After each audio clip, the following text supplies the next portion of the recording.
Hello दोस्तों, स्वागत है आपके अपने यूट्यूब चैनल ऑफिशियल सूरज में। दोस्तों, आज हम लोग बात करेंगे Vinoba Bhave university Hazaribagh genic paper 2 session 15 से 18 से लेकर के सेशन 2019 से 22 तक जी पेपर हिस्ट्री के मोस्ट वीवीआई क्वेश्चंस के बारे में। दोस्तों, 100% प्रश्न यहीं से पूछे जाएंगे। मैं ये आप लोगों को गारंटी देता हूँ क्योंकि ये सारे दोस्तों क्वेश्चंस जो हैं ये सिलेक्टेड प्रश्न है और हर बार एग्ज़ाम में यही सब प्रश्न दोहराया जाता है जी पेपर में या फिर ऑनर्स पेपर में। तो दोस्तों, आप लोगों को पता ही होगा कि इस बार जो है दोस्तों आप लोगों को जी पेपर में 4 सेमेस्टर का परीक्षा देना है। सेम 1, सेम 2, सेम 3, सेम 4, कुल मिलाकर के 4 पेपर का एग्ज़ाम देना है और 4 सेमेस्टर का एग्ज़ाम देना है। सभी का जो फुल मार्क्स होगा दोस्तों वो 100 मार्क्स का होगा, जिसमें से 20 नंबर इंटरनल का होगा और दोस्तों 20 नंबर 80 नंबर जो है वो एक्सटर्नल का होगा। तो अभी बहुत सारे कॉलेजों में दोस्तों इंटरनल चल ही रहा है और बहुत सारे कॉलेजों में दोस्तों इंटरनल ख़त्म भी हो गया है और अब बात आता है एक्सटर्नल एग्ज़ाम का। एक्सटर्नल एग्ज़ाम उसको बोलते हैं जो आप लोग को सेंटर में जाके एग्ज़ाम देना पड़ता है, ठीक है, और उसमें लिखना पड़ता है दोस्तों। तो मैं आप लोगों को उसी के बेसिस पे आज कुछ प्रश्न बताने वाला हूँ लॉन्ग आंसर टाइप का, ठीक है। ऑब्जेक्टिव भी दोस्तों आप लोगों को 10 प्रश्न पूछा जाएगा ऑब्जेक्टिव का, और 2 नंबर का प्रश्न रहेगा 5 गो, और फिर दोस्तों 15x4 यानी कि दोस्तों 4 गो लॉन्ग आंसर टाइप आप लोगों को लिखना है, जिसमें से दोस्तों 15 मार्क्स का रहता है 4 गो, तो 15 4 60 हो गया, और उधर से ऑब्जेक्टिव क्वेश्चन 10 गो हो गया 70, और 2 नंबर का क्वेश्चन 5 गो यानी कि 5 10 से 2 5 10, ठीक है। तो 10 10 और 60 कितना होता है 80, यानी कि 80 नंबर का हो गया एक्सटर्नल और 20 नंबर का हो गया इंटरनल। तो इंटरनल एग्ज़ाम तो बहुत सारे कॉलेजों में ख़त्म भी हो गया है और आप लोग असाइनमेंट मूड में इसके एग्ज़ाम हो रहा था, आप लोग जानबे करते हैं, और आप लोग एग्ज़ाम भी दे चुके होंगे। अब बात आता है एक्सटर्नल एग्ज़ाम का। तो एक्सटर्नल एग्ज़ाम के लिए मैंने वीवीआई क्वेश्चन सिलेक्ट किया हूँ आप लोगों के लिए। तो ज़रूर इस क्वेश्चंस को पढ़ के जाइएगा। मैं आप लोगों को वारंटी देता हूँ कि यदि आप लोग ये सब क्वेश्चन पढ़ के जाते हैं तो आप लोगों का दोस्तों जो 4 go long answer type question है, मैं 6 गो सिलेक्ट किया हूँ, 6 में से 4 गो गारंटी है कि आप लोगों का लड़ जाएगा, ठीक है। तो यही सब क्वेश्चन आप लोगों को पढ़ के जाना है। इतिहास का है दोस्तों, हिस्ट्री का मैं धीरे धीरे सभी सब्जेक्टों का मैं लेकर के आऊँगा, और सेम 1 का है, ये सिर्फ सेम 1 का है, ठीक है। जी पेपर 1 का है, फिर जी पेपर 2 का भी अलग बनाऊंगा, जी पेपर 3 का भी अलग बनाऊंगा, जी पेपर 4 का भी अलग बनाऊंगा। ये सिर्फ सेम 1 यानी कि जेनरिक पेपर 1 का वीवीआई क्वेश्चन मैंने सेलेक्ट किया है, ठीक है। इसके बाद जी पेपर 2 का भी मैं आप लोगों को प्रोवाइड कराऊंगा, जी पेपर 3 का भी प्रोवाइड कराऊंगा, और जी पेपर 4 का भी मैं प्रोवाइड आप लोगों को क्वेश्चन कराऊंगा, लॉन्ग, ऑब्जेक्टिव और शॉर्ट आंसर तीनों में कराऊंगा। तो सबसे पहले मैंने लॉन्ग को लेकर के आया हूँ क्योंकि लॉन्ग में थोड़ा टाइम लगता है। अभी से ही आप लोग पढ़ना स्टार्ट कर दीजिए, अच्छा मार्क्स लाना है तो चलिए हम लोग वीडियो को शुरू करते हैं, ठीक है। दोस्तों, देख सकते हैं Vinoba Bhave university Hazaribagh genic paper 2 session 15 से 18, ठीक है। G paper history most VVI question, ठीक है।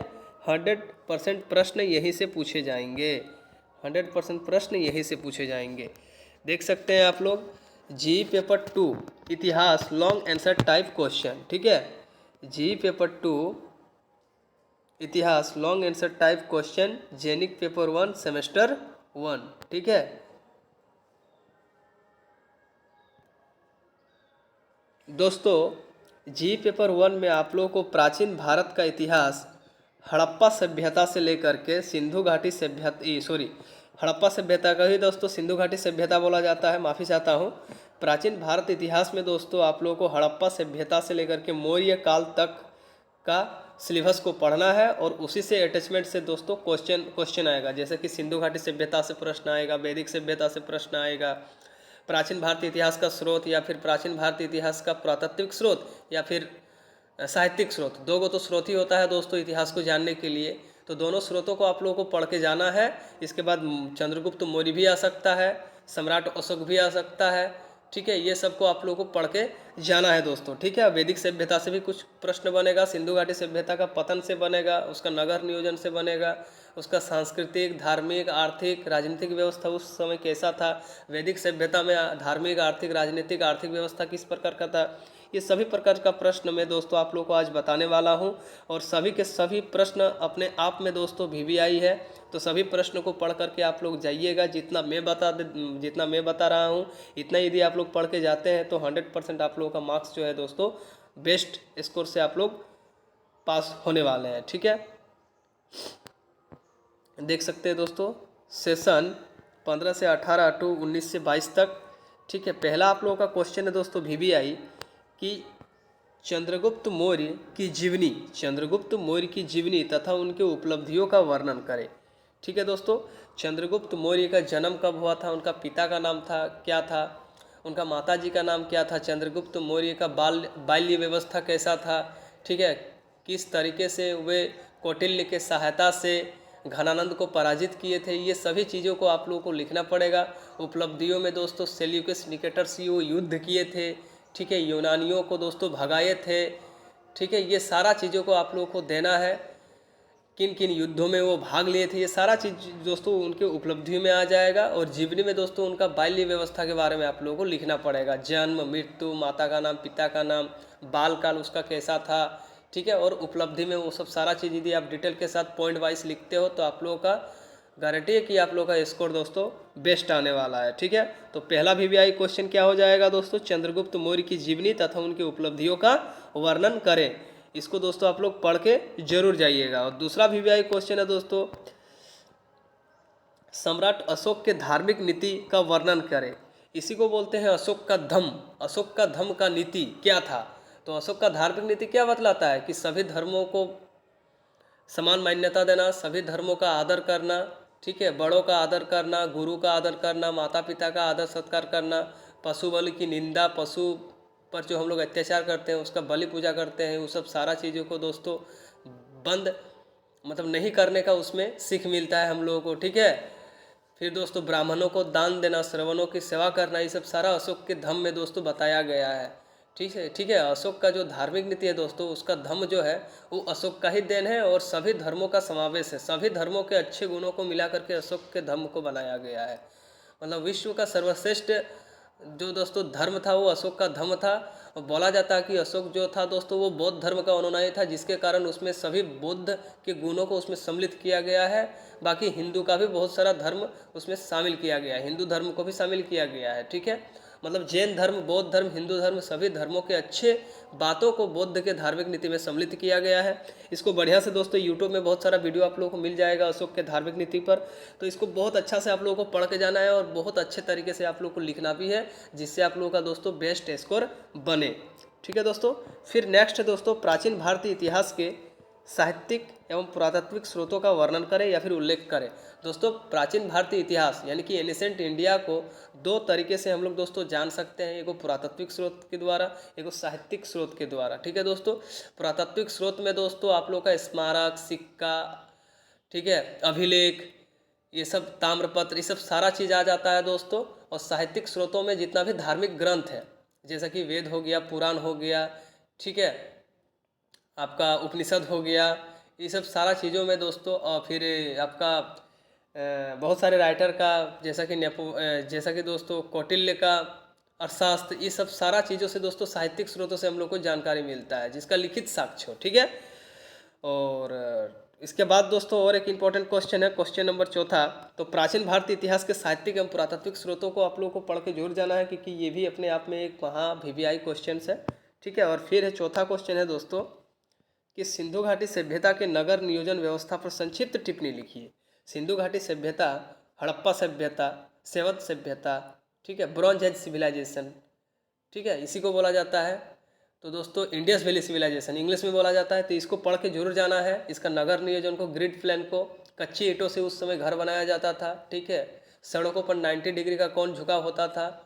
ठीक है, उस समय बहुमंजिला बिल्डिंग बनाया जाता था, है ना। नगर जी नियोजन कैसा था, सड़क व्यवस्था कैसा था, नालियों की व्यवस्था कैसी थी, सारा चीज़ों को दोस्तों इसमें आप लोगों को लिखना है। राय बहादुर दयाराम साहनी 1921 में हड़प्पा सभ्यता का दोस्तों उत्खनन के द्वारा करवाया था, जिसमें ये साक्ष्य मिलता है कि हड़प्पा सभ्यता उस समय इतनी अच्छी व्यवस्था थी, आज के समय से भी बिल्कुल अलग व्यवस्था थी उस समय भी। तो इसको भी दोस्तों आप लोगों को लिखना ही है, महा वीवीआई क्वेश्चन है। सिंधु घाटी सभ्यता के नगर नियोजन पर संक्षिप्त टिप्पणी लिखिए। ये भी पूछ सकता है दोस्तों, या फिर सिंधु घाटी सभ्यता के पतन के कारण, ये भी अपने आप में दोस्तों महावीवीआई क्वेश्चन है। ठीक है, इतनी अच्छी सभ्यता होने के कारण भी वो सभ्यता लुप्त कैसे हो गई, उसका पतन कैसे हो गया। ठीक है, ये भी आप लोगों को लिखना है, पतन का क्या क्या कारण था। बहुत सारे राइटर बोलते हैं कि प्राकृतिक आपदाओं के कारण, भूकंप के कारण, या फिर सुनामी के कारण ये सभ्यता मिट गई, या फिर बहुत सारे राइटर क्या बोलते हैं कि आर्यों के आक्रमण के कारण सिंधु घाटी सभ्यता का पतन हो गया था। ठीक है, तो कुल मिलाकर के जितना भी आप लोग लिखते हैं सभी चीज़ों को मेंशन करके आप लोग को लिखना है जी पेपर में। ठीक है, फिर दोस्तों वैदिक सभ्यता के राजनीतिक सबसे लास्ट और अंतिम क्वेश्चन है, जिसमें से दोस्तों लॉन्ग आंसर टाइप आप लोगों को 4 को लिखना है, याद रखिएगा, क्योंकि एक क्वेश्चन 15 नंबर का रहेगा, तो 15 इंटू 4 = 60 मार्क्स होता है, और बाकी ऑब्जेक्टिव आप लोग का 10 गो क्वेश्चन पूछेगा, और 2 मार्क्स का रहेगा 5 गो, उधर भी 10 और 10 और 60, कितना हो गया 80, और 20 नंबर का आप लोगों का इंटरनल हो गया है। एक्सटर्नल 80 का होगा, मैं बार बार मैं आप लोगों को बता दे रहा हूँ। और लॉन्ग आंसर टाइप आप लोगों को 4 को पूछा जाएगा, जिसमें से 6 प्रश्न मैं आप लोगों को बता दे रहा हूँ, 6 में से गारंटी है कि आप लोगों का 4 लड़ ही जाएगा दोस्तों। ठीक है, तो इसको पढ़ के जाना बहुत ज़्यादा अनिवार्य है, बहुत ज़्यादा इंपॉर्टेंट है, पढ़ के जाना है एकदम। ठीक है, और जो छठा क्वेश्चन है दोस्तों वो है आप लोगों का वैदिक सभ्यता के राजनीतिक, ठीक है, धार्मिक, सांस्कृतिक एवं आर्थिक व्यवस्था का उल्लेख कीजिए। वैदिक सभ्यता में धार्मिक व्यवस्था किस प्रकार की थी, सांस्कृतिक व्यवस्था किस प्रकार थी, आर्थिक व्यवस्था किस प्रकार का था, इस सारा चीज़ों को दोस्तों वहाँ पर मेंशन करना है और बहुत ही अच्छे तरीके से आप लोगों को लिखना है।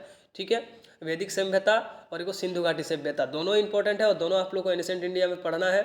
उसके बाद प्राचीन भारतीय इतिहास के साहित्यिक और पुरातात्विक स्रोत दिया, उसके बाद अशोक का धम्म दिया, और चंद्रगुप्त मौर्य का जीवनी और उसका उपलब्धि दिया। बस यही तो आप लोग को करके जाना है। इतना यदि आप लोग करके चल जाते हैं तो बहुत अच्छा मार्क्स आ जाएगा, और बहुत अच्छे तरीके से आप लोग करके जाइएगा, क्योंकि क्वेश्चन में दोस्तों आप लोगों को पहले ही बता दी हूँ जी पेपर 1 के लिए। फिर इतिहास का जी पेपर 2 का भी मैं क्वेश्चन लेकर के आप लोगों के सामने जरूर प्रस्तुत होऊंगा। तब तक के लिए मेरे चैनल को सब्सक्राइब करके जरूर रखना है, यदि नए कोई दोस्त आए हैं तो, और बेल आइकन को जरूर प्रेस करना है, ताकि आने वाला प्रत्येक वीडियो आप तक सही समय और सही टाइम पर पहुँचते रहे। तब तक के लिए थैंक यू दोस्तों, जय हिंद, जय भारत।